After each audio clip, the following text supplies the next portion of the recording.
राजकुमार और नागकन्या की कथा। बहुत समय पहले उज्जैनी नगरी में धर्मकेतु नाम का राजा राज्य करता था। वह धर्मात्मा, न्यायप्रिय और प्रजा का रक्षक था। परंतु उसे एक दुख सताता था, उसकी कोई संतान नहीं थी।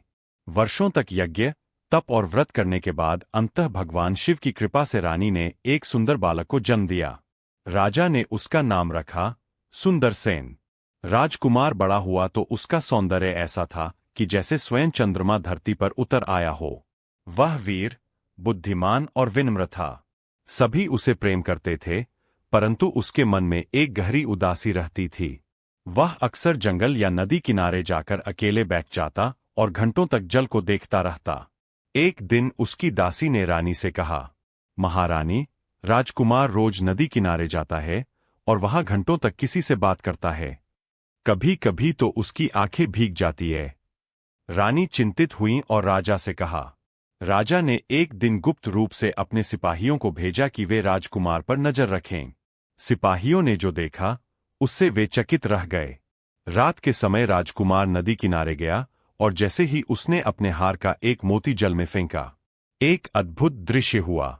जल लहराने लगा और उस लहरों से एक नागकन्या प्रकट हुई, सर्पलोक की राजकुमारी। वह रूप में अद्वितीय थी। उसके गले में मणियों की माला थी, बाल सर्प के केशों जैसे लहराते थे और आंखों में चांद की चमक थी। राजकुमार बोला, आज फिर देर हो गई तुम्हें आने में, प्रिय। नागकन्या मुस्कराई, सर्पलोक के द्वारों पर पहरे खड़े हैं, पर मैं न आऊं तो मन कैसे चैन पाए। दोनों बैठकर बातें करते रहे, प्रेम की, जीवन की और उस रहस्य की जो उन्हें जोड़ता था। दरअसल कई वर्ष पहले सुंदरसेन ने एक घायल सर्प को जंगल में बचाया था। वह सर्प कोई और नहीं, नागराज की पुत्री का सेवक था। नागराज ने प्रसन्न होकर वरदान दिया था, जब समय आएगा, तुम्हारी भक्ति का फल मेरी पुत्री स्वयं देगी। वह पुत्री ही अब नागकन्या बनकर हर रात राजकुमार से मिलने आती थी। दोनों का प्रेम गुप्त था, परंतु पवित्र भी। लेकिन नियति को कुछ और मंजूर था।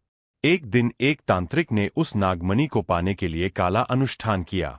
उसे पता चला कि नागकन्या हर रात मानव जगत में आती है। वह नदी के पास छिपकर बैठ गया और जब नागकन्या आई तो उसने मंत्र पढ़कर उसे पत्थर की मूर्ति बना दिया।